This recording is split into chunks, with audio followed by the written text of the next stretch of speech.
10 दिन का खूनी खेल। जॉनी ने क्यों किए इतने अपराध। लखनऊ, उत्तर प्रदेश, 2022। अपराध चाहे जैसा भी हो, अपराध ही होता है।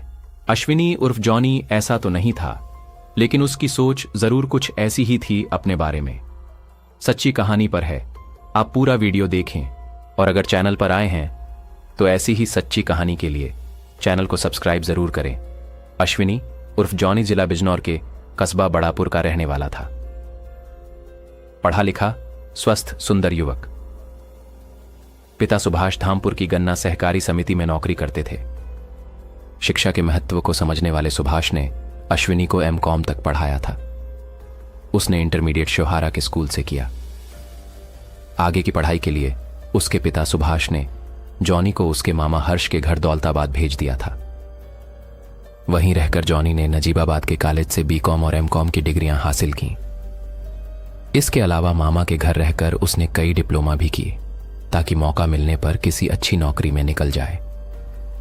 पढ़ाई के दौरान ही निकिता से उसकी घनिष्ठता बढ़ी। निकिता दौलताबाद की रहने वाली थी, मतलब उसके मामा के गांव की।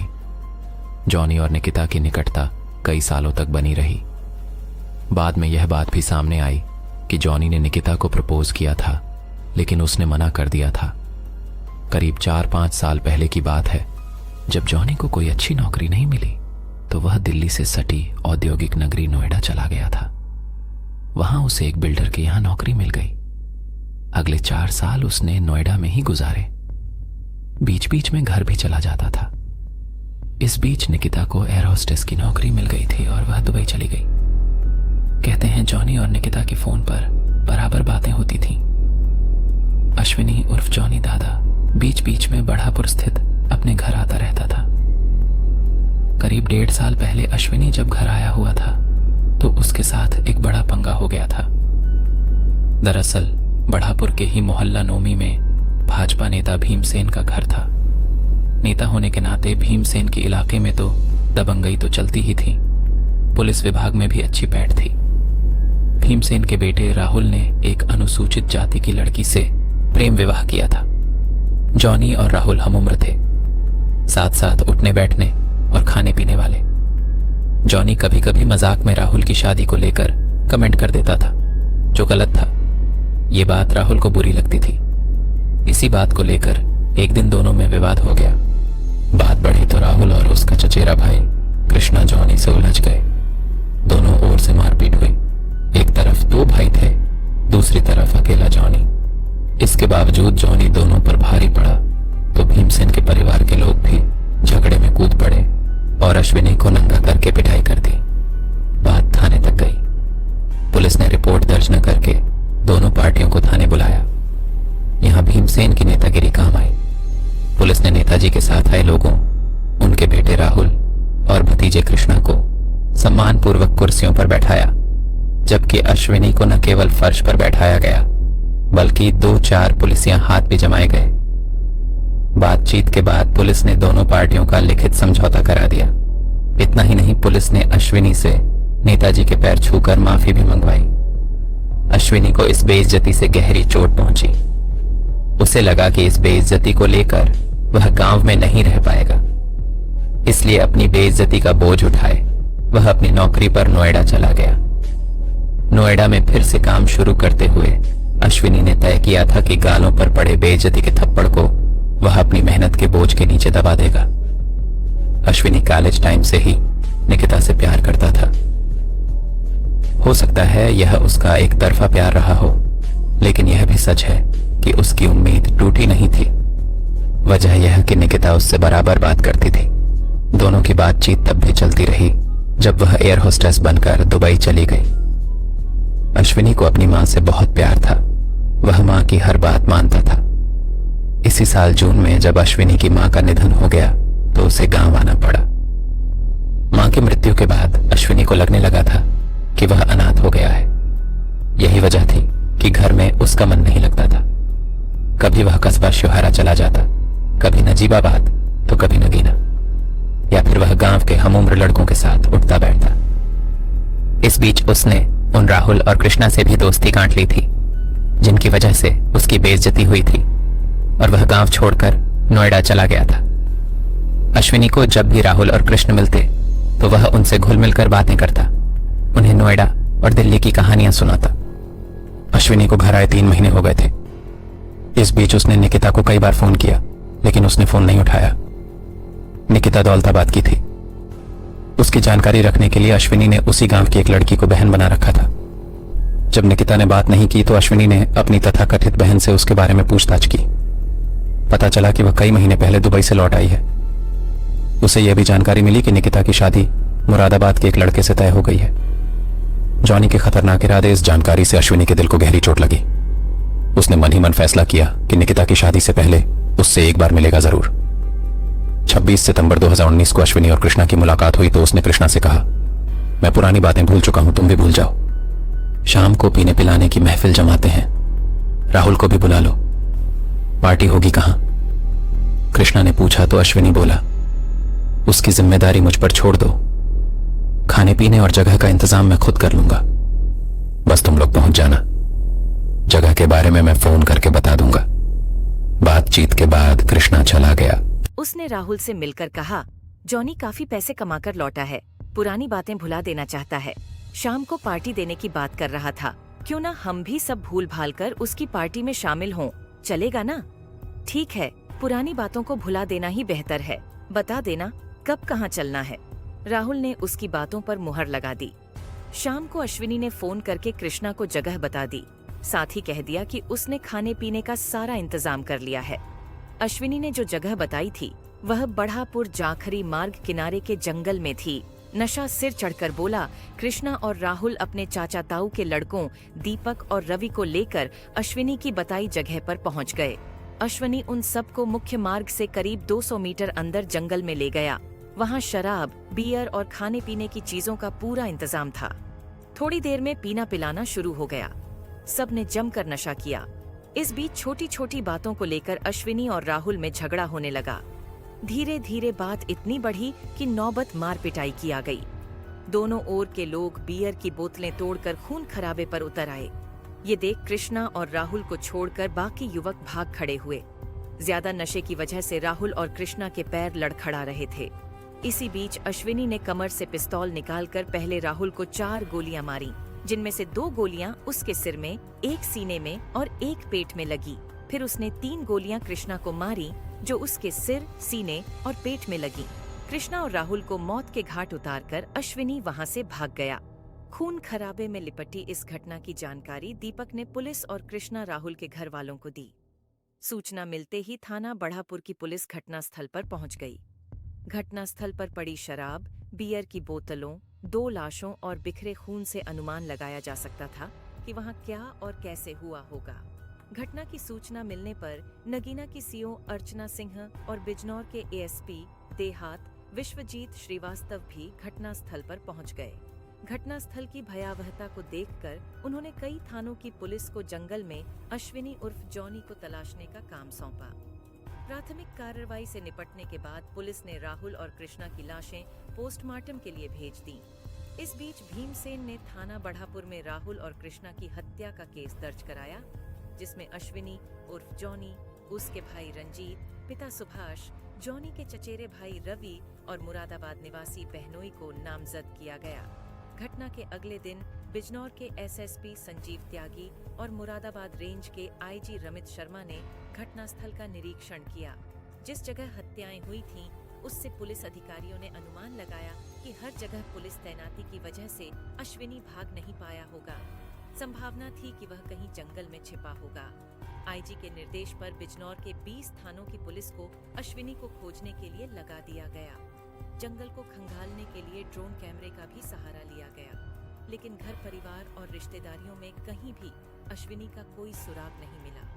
दरअसल दिन दहाड़े हुए इस हत्याकांड ने बिजनौर के पुलिस महकमे को हिला दिया था। ऊपर से दोनों मृतक भाजपा नेता के सगे संबंधी थे, जिससे धरने प्रदर्शनों का डर था। पुलिस ने अश्विनी को पकड़ने के लिए अपनी पूरी ताकत झोंक दी थी, लेकिन इस कवायद से हासिल कुछ नहीं हुआ। अश्विनी एक तरह से पुलिस के लिए चुनौती बना हुआ था। पुलिस ने शराब पार्टी में शामिल दीपक से भी हर तरह से पूछताछ की, लेकिन वह कुछ नहीं बता पाया। जॉनी ने निकिता को उतारा, मौत के घाट पुलिस हर तरह की कोशिशों में लगी थी। इस बीच 5 दिन बीत गए। 30 सितंबर को अश्विनी श्योहारा के निकटवर्ती गांव दौलताबाद पहुंचा और एयर होस्टेस निकिता के घर में घुस गया। निकिता उस वक्त घर में बैठी टीवी देख रही थी। अंदर जाकर अश्विनी ने निकिता को गोलियों से भून डाला। निकिता सोच भी नहीं सकती थी कि अश्विनी ऐसा कुछ कर सकता है। गोलियां चलाते समय उसने सिर्फ इतना ही कहा कि तू मेरी नहीं हो सकती तो किसी और की भी नहीं बनने दूंगा। अश्विनी के पिस्तौल की 7 गोलियां लगने के बाद निकिता दूसरे गेट की ओर भागी, लेकिन गिर पड़ी। जाते जाते उसने धमकी दी कि वह पूरे परिवार को खत्म कर देगा। निकिता पर गोलियां बरसाने के बाद अश्विनी दूसरे गेट से बाहर निकलकर पास ही सड़क पर जाते हुए एक बैटरी रिक्शा में बैठ गया। थोड़ा आगे जाकर वह उतरा और गन्ने के खेत में घुस गया। निकिता 2 महीने पहले ही शादी के लिए दुबई से घर लौटी थी। उसकी शादी मुरादाबाद के मोहल्ला कांशीराम नगर में रहने वाले नीतीश कुमार से तय हुई थी। नीतीश सीआईएसएफ में सब इंस्पेक्टर हैं और विशाखापट्टनम में तैनात हैं। नीतीश के कहने पर निकिता ने अपनी नौकरी से भी इस्तीफा दे दिया था। निकिता के पिता हरिओम शर्मा श्योहारा के विदुर ग्रामीण बैंक में नौकरी करते थे। घर वालों ने इस घटना की सूचना हरिओम शर्मा को दी। शर्मा जी की बैंक के पास ही थाना था। उन्होंने थाने जाकर यह बात थाना प्रभारी उदय प्रताप को बताई। उदय प्रताप उसी समय पुलिस टीम के साथ दौलताबाद के लिए रवाना हो गए। बुरी तरह घायल निकिता को श्योहारा के एक प्राइवेट डॉक्टर को दिखाया गया। उस डॉक्टर ने निकिता को तुरंत बड़े अस्पताल ले जाने की राय दी। इसके बाद उसे मुरादाबाद के मशहूर कॉस्मोस अस्पताल ले जाया गया। भर्ती होने के बाद अस्पताल के मशहूर डॉक्टर अनुराग अग्रवाल ने निकिता का इलाज शुरू किया। उसे 7 गोलियां लगी थीं, जिनमें गले में फंसी एक गोली घातक थी। बहरहाल अनुराग अग्रवाल के तमाम प्रयासों के बावजूद रात 9 बजे निकिता ने दम तोड़ दिया। दूसरी ओर पुलिस ने ई-रिक्शा के ड्राइवर द्वारा बताए गए गन्ने के खेत के साथ साथ आसपास के सभी गन्ने के खेतों में कॉम्बिंग की, लेकिन अश्विनी का कोई पता नहीं चला। उसी दिन आईजी मुरादाबाद जोन रमित शर्मा ने अश्विनी उर्फ जॉनी को पकड़ने या पकड़वाने पर 50,000 रुपए का इनाम घोषित कर दिया। पुलिस ने आसपास के शहरों के बस अड्डों, रेलवे स्टेशनों के अलावा अन्य तमाम जगहों के सीसीटीवी कैमरों की फुटेज देखी, लेकिन नतीजा कुछ नहीं निकला। जब 2 दिन और बीत गए तो मुरादाबाद बरेली परिक्षेत्र के एडीजे अविनाश चंद्र ने अश्विनी पर इनाम राशि 50,000 से बढ़ाकर 1 लाख कर दी। इसके बाद पुलिस ने जॉनी से जुड़ी छोटी से छोटी जानकारियां जुटानी शुरू कर दी। उसके फोन की लोकेशन का पता लगाने की कोशिश की गई, लेकिन उसका फोन 26 सितंबर से ही बंद था। जब पुलिस की सभी कोशिशें बेकार गईं, तो बिजनौर के एसएसपी संजीव त्यागी ने जिले के सभी पुलिस अफसरों के साथ मीटिंग की, जिसमें तय हुआ कि बस अड्डों, रेलवे स्टेशनों और ऑटो रिक्शा, ई रिक्शा के अड्डों पर विशेष रूप से नजर रखी जाए। इस अभियान में संजीव त्यागी खुद भी शामिल हुए।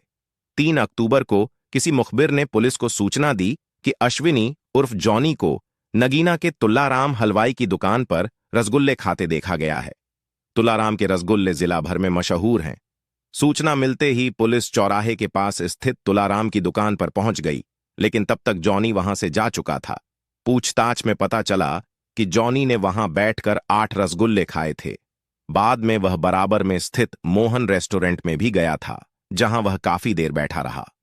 पुलिस ने रात में ही तुल्लाराम हलवाई की दुकान के आसपास के सभी सीसीटीवी कैमरों की फुटेज देखी।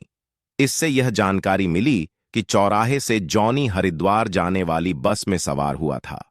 पुलिस ने हरिद्वार वाली बस को रुकवाकर चेक किया, साथ ही पूरे नगीना को भी छान मारा, लेकिन अश्विनी का कोई सुराग नहीं मिला। वह एक बार फिर पुलिस को चकमा दे गया था। अश्विनी को पकड़ने के लिए बिजनौर पुलिस जो भी कर सकती थी उसने किया, फिर भी रही खाली हाथ ही। 5-6 अक्टूबर की रात को बढ़ापुर के थाना प्रभारी कृपाशंकर सक्सेना ने बढ़ापुर की ओर आने वाले वाहनों की चेकिंग के लिए बैरिकेड लगा रखे थे। रात करीब 12 बजे पुलिस ने दिल्ली से आ रही एक बस को रोका। ड्राइवर ने बस सड़क किनारे लगा दी। बस में करीब 1 दर्जन यात्री थे। 10 दिन के खेल के बाद कृपाशंकर सक्सेना ने 2 सिपाहियों मोनू यादव और बादल पंवार से बस की चेकिंग करने को कहा। चेकिंग के दौरान यात्री अलर्ट होकर बैठ गए। कंडक्टर के आगे वाली सीट पर एक व्यक्ति मुंह पर कपड़ा लपेटे बैठा था। बस के किसी यात्री, यहां तक कि पुलिस ने भी नहीं सोचा था कि वह 1 लाख का इनामी अश्विनी उर्फ जॉनी हो सकता है। मुंह पर कपड़ा लपेटे बैठा युवक नींद में था। नींद में उसका सिर एक ओर को झुका हुआ था। सिपाही मोनू और बादल ने उसके कंधे पर हाथ रखकर मुंह से कपड़ा हटाया तो वह चौंक कर जागा। वह अश्विनी ही था। सामने पुलिस को देख अश्विनी को लगा कि उसका खेल खत्म हो गया है। उसने बिना देर किए कमर से पिस्तौल निकाली और दाईं कनपटी पर रखकर ट्रिगर दबा दिया। एक धमाके के साथ खून का फव्वारा छूटा और वह एक ओर को लुढ़क गया। पुलिस वाले समझ गए कि वह अश्विनी उर्फ जॉनी ही था। आंखों के सामने एक युवक को सुसाइड करते देख पूरी बस के यात्री सन्न थे। वैसे असलियत यह थी कि अगर अश्विनी के चेहरे पर कपड़ा न होता तो निस्संदेह पुलिस वाले उसे पहचान ही नहीं पाते। वजह यह कि वह पिछले 10 दिनों से छिपता छिपाता घूम रहा था। न खाना पीना और न आराम। नहाना धोना तो दूर की बात थी। बहरहाल बस खाली कराकर पुलिस ने कंडक्टर से पूछताछ की। उसने बताया कि जॉनी नगीना रेलवे फाटक पर पेट्रोल पंप चौराहे से बस में सवार हुआ था। वह कंडक्टर से आगे वाली सीट पर बैठ गया। उसके पास केवल एक छोटा सा बैग था। कंडक्टर से टिकट लेते समय उसने कहा था कि उसे बढ़ापुर से पहले उतरना है। इस पर कंडक्टर ने कहा, जहां उतरना हो उतर जाना, लेकिन टिकट बढ़ापुर का ही लगेगा। कंडक्टर से टिकट लेने के बाद उसने मुंह पर सफेद कपड़ा लपेट लिया था। पुलिस ने जॉनी की लाश की तलाशी ली तो उसके पास यूएस मेड पिस्तौल के अलावा एक बैग मिला। उसके बैग में जैकेट व एक जोड़ी कपड़े थे। साथ ही सैमसंग का मोबाइल, 67 रुपए, 16 कारतूस, आधार कार्ड, पैन कार्ड और इनकम टैक्स का एक सर्टिफिकेट भी बैग में मिले। दरअसल जॉनी कहीं से पिस्तौल हासिल करके अकेला ही अपने दुश्मनों को खत्म करने निकला था, लेकिन उसके सामने 2 दिन में ही कई समस्याएं आ खड़ी हुई थीं। न उसके पास खाना खाने को पैसा था और न सोने छिपने की जगह। किसी से उसे कोई मदद भी नहीं मिल पा रही थी। 26 सितंबर के बाद से उसने अपना मोबाइल फोन भी इस्तेमाल नहीं किया था। कह सकते हैं कि वह किसी के भी संपर्क में नहीं था। बहरहाल जॉनी की मौत के बाद पुलिस ने चैन की सांस ली। यह रहस्य ही रहा कि जॉनी ने अपनी बेइज्जती के मामले को इतनी लंबी अवधि तक क्यों पाले रखा। जाहिर है जरूर कोई ऐसी बात रही होगी जो उसके दिल में कांटे की तरह नहीं चुभी, बल्कि छुरी बनकर दिल में उतरी होगी। वरना उच्च शिक्षा प्राप्त जॉनी इतना बड़ा खूनी खेल नहीं खेलता। जो भी हो, जॉनी ने 3 कत्ल किए थे। पकड़ा जाता तो निस्संदेह या तो उसकी पूरी जिंदगी जेल में बीतती या फिर उसके गले में फांसी का फंदा पड़ता। लगता है कि इस बात को जॉनी अच्छी तरह समझता था और उसने अपनी मौत की राह पहले ही तय कर ली थी। जॉनी के 2 पत्र 26 सितंबर को राहुल और कृष्णा की हत्या के बाद भीमसेन कश्यप की शिकायत पर पुलिस ने अश्विनी उर्फ जॉनी के अलावा उसके पिता, भाई और अन्य को भले ही केस में शामिल कर लिया था, लेकिन हकीकत यह थी कि जॉनी खुद अपने घर वालों के व्यवहार से आहत था। पुलिस को जॉनी के लिखे 2 पत्र मिले थे, जिनमें से एक उसकी पैंट की जेब से मिला था और दूसरा उसके घर से। घर से मिले पत्र में यह बात साफ हो गई कि घर वाले उसे पसंद नहीं करते थे। उसे इस बात का दुख था कि घर वालों ने भी उसकी भावनाओं को नहीं समझा। घर से मिले पत्र में जॉनी ने लिखा, मेरी बहन को एक युवक ने छेड़ा तो मैंने उसे सबक सिखाया। डांस करते हुए बहन की वीडियो बना ली गई तो मैं वीडियो बनाने वाले से भिड़ गया। बहन की शादी में जो बाइक दी गई वह मैंने अपने पैसों से अपने नाम से खरीदी थी। बहन ने दूसरी जगह शादी की तब भी मैंने पूरी तरह उसका साथ दिया। इसके बावजूद बहन ने मुझे गलत ठहराया।